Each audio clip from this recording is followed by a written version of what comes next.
So for all this focus on customer service and customer experience, the number one priority of the company is actually not customer service.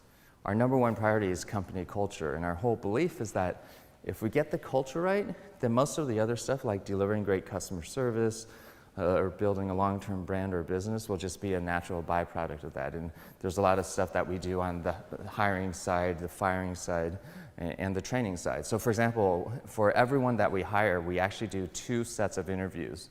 The hiring manager and his or her team will interview for the standard stuff like fit within team, relevant experience, technical ability, and so on. But then our HR department does a separate set of interviews purely for culture fit, and they have to pass both in order to be hired.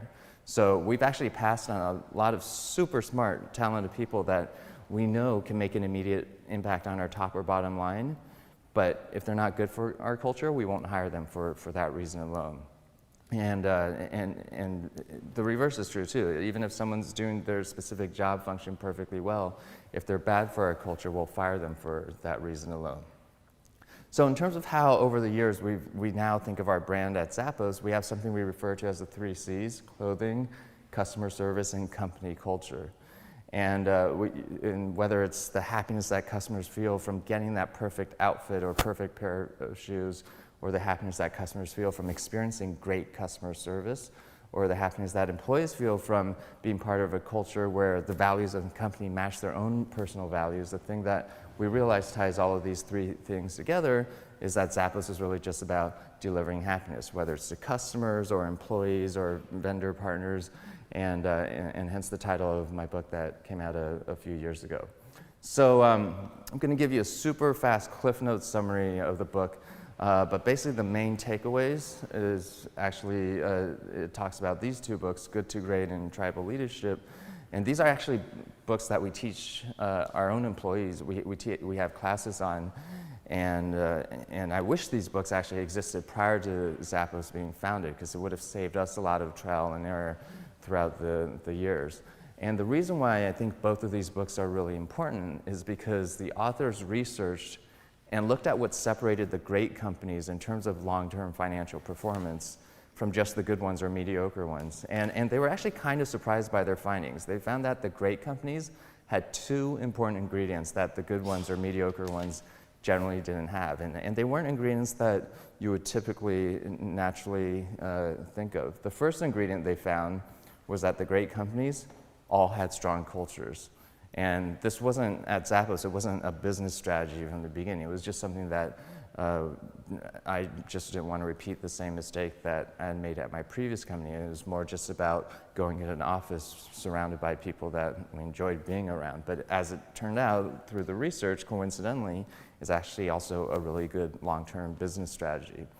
And so we have a bunch of core values, and I'll make this presentation available for anyone that's interested, but we actually have interview questions based on each and every one of these core values.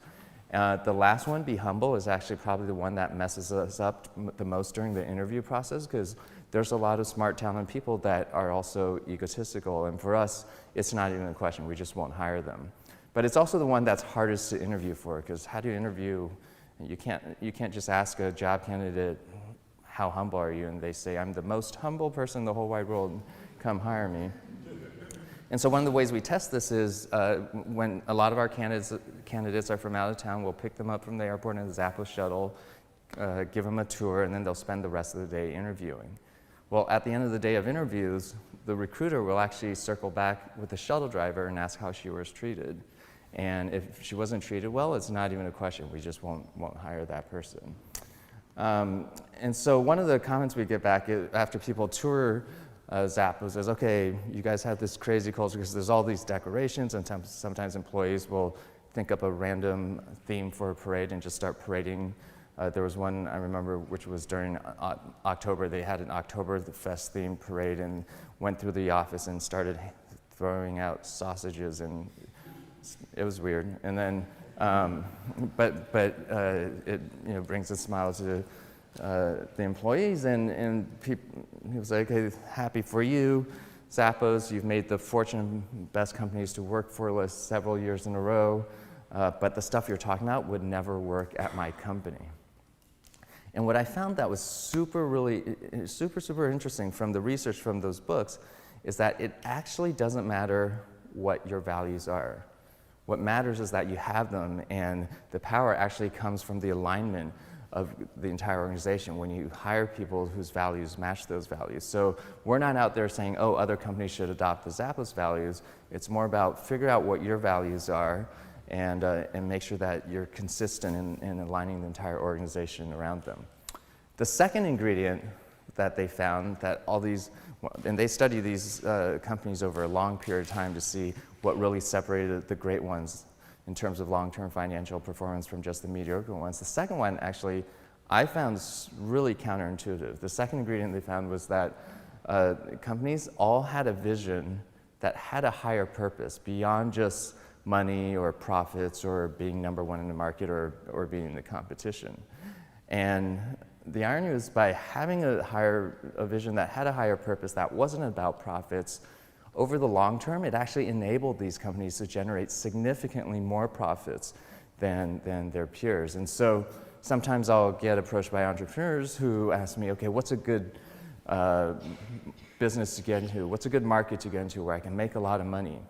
And my advice to them is rather than have money be your primary motivator, think about what would you be so passionate about doing that you'd be happy doing it for 10 years, even if you didn't make any money, and that's what you should be doing.